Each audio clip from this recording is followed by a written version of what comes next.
Hey guys, today I'm gonna show how I make my Bambi Chromatics. First of all, you get your damn Bambi samples.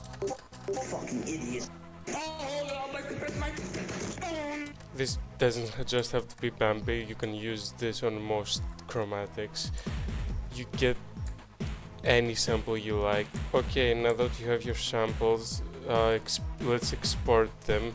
Okay, so now that you have them all exported, you can do one of two things. You can either, with these samples, you can either stretch them or just use them directly. So now that you have your samples, you have to copy and paste them a bunch of times. This is like 6, so this is 12. You have to have around 48 samples, which is what I think this is so far.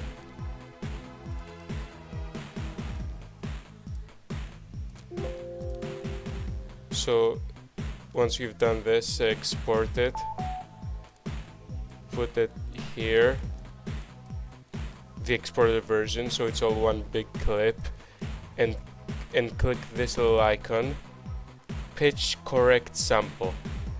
So what this does is bring you to new tone. You're gonna see all these little things. So you see it's all the samples. Okay, click Ctrl A and put it to C3 or C2.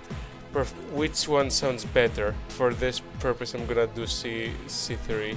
So you're gonna need to put center all the way up, variation all the way down, and trans all the way down. It doesn't really matter, you can keep it or you can not have it. It barely changes anything. I'm gonna choose to not have it. Basically, for each sample, you're gonna need to have it one semitone below the, above the previous one. Basically,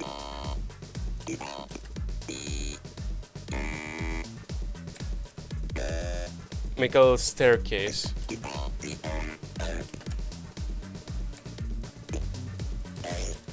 Okay, now this is the first problem I have with using short chromatics. Sometimes Newton gets really confused and merges the samples, but we can fix this.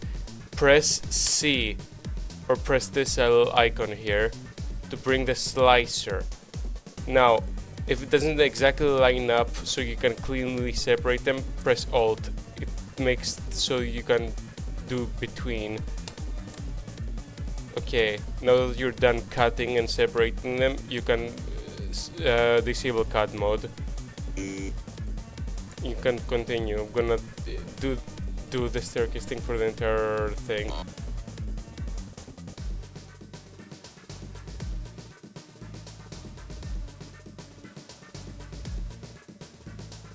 Also another tip: if it's sliced a sample into multiple sections and you have to move a lot of them separately, you can press Ctrl to select multiple, so you can move them as one.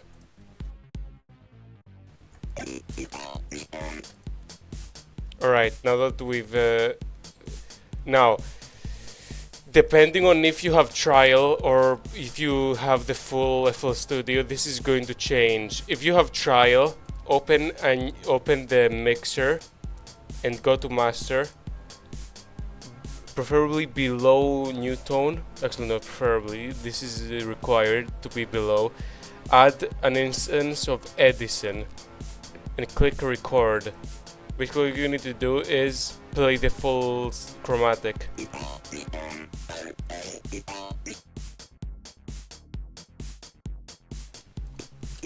Why I did this is because on trial you can't save directly from Newton, so you have to do this in order to save the chromatic, and I don't have any other way because I'm a fucking idiot and forgot to say this in the actual recording.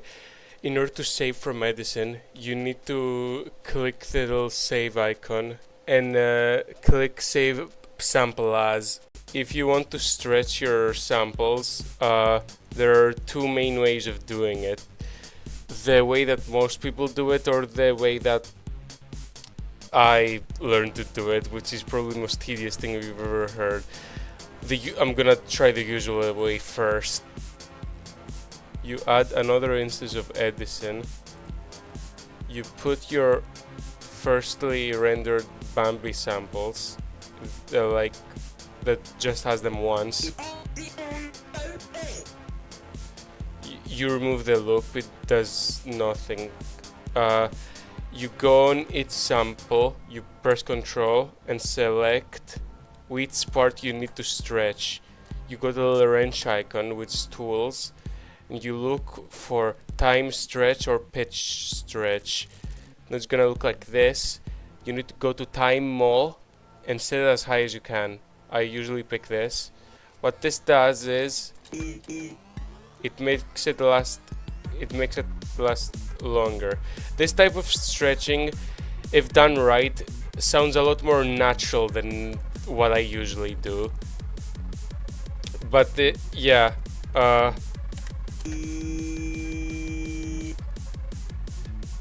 but near the end it gets pretty distorted, so I recommend cutting the end.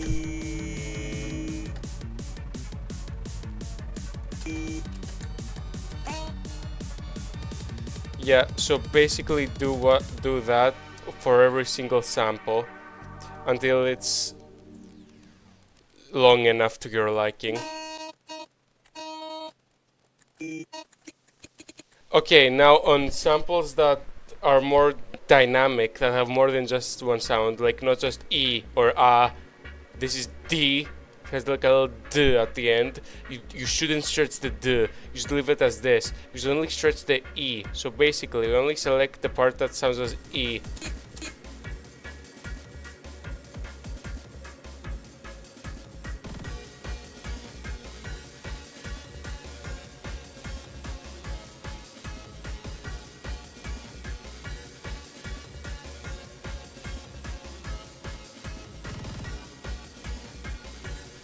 Why I picked Bambi is because he's notoriously hard to work with, and I thought I'd like use a method that fits for most samples.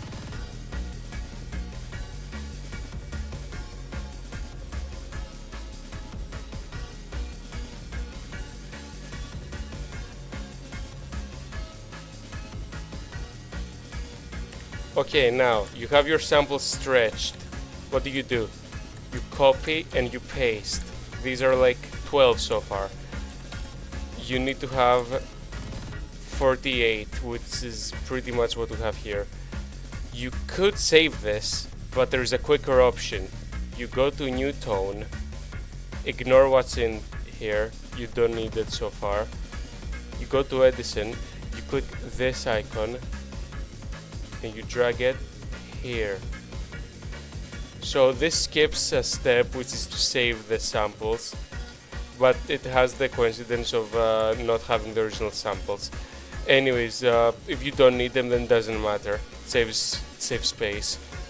You do the exact same thing you did on the short chromatic. You click, you Control A, place them all in C3, and use the staircase.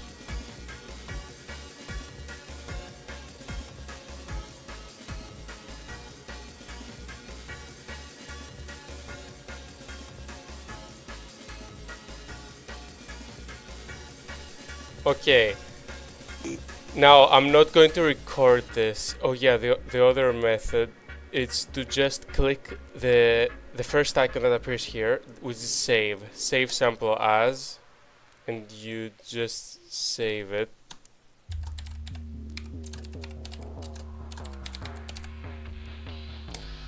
Anyways, last method of stretching is the one that I fear the most about showcasing. You need to use Audacity. You have Audacity. You put the samples that you exported in here, the unstretched ones. So you see this, all this. You go in here. You try to find a pattern. It's like this. Turn on loop. Play it. You split clips. And what I'm gonna do is probably the most horrible thing I've ever done in my entire life. You painstakingly copy and paste it until it's long enough. I am sure there is a better way, but I can't find it for the life of me, and this works, so what the hell. I've used this on every single Bambi Chromatic I've made. Even the one in the goddamn Silly Billy cover that I'm probably gonna private.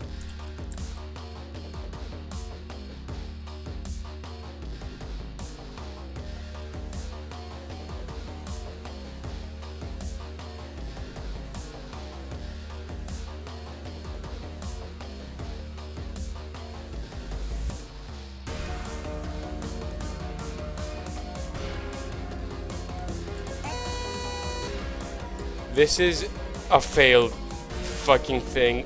Why is it so high? But that jump scared me genuinely. I need to read. Sometimes you need to be careful because some patterns have a little extra thing. Like, so, like, if you're dumb like me, you think that this is the full pattern, and when you actually play it, it sounds like shit. This is way too high. You need to find the actual thing, which is like, I'm gonna guess this long. No, this is still too long. This is still too short. This is the full thing. Yep. Okay, so now that you're done stretching them, you need to copy and paste them yet again, as we've done a million times, until they are 48 exactly. You go to new tone one more time, do the same goddamn thing that you do every time. You wait for it to analyze. Now it's gonna take a lot longer because I forgot how fucking long this shit is. Okay, now that you're done stretching it, you export it again. These are all the 3 ways I make chromatics. Now let's test them and see which one sounds the best. Which song should I do? Try the Top Hat guy because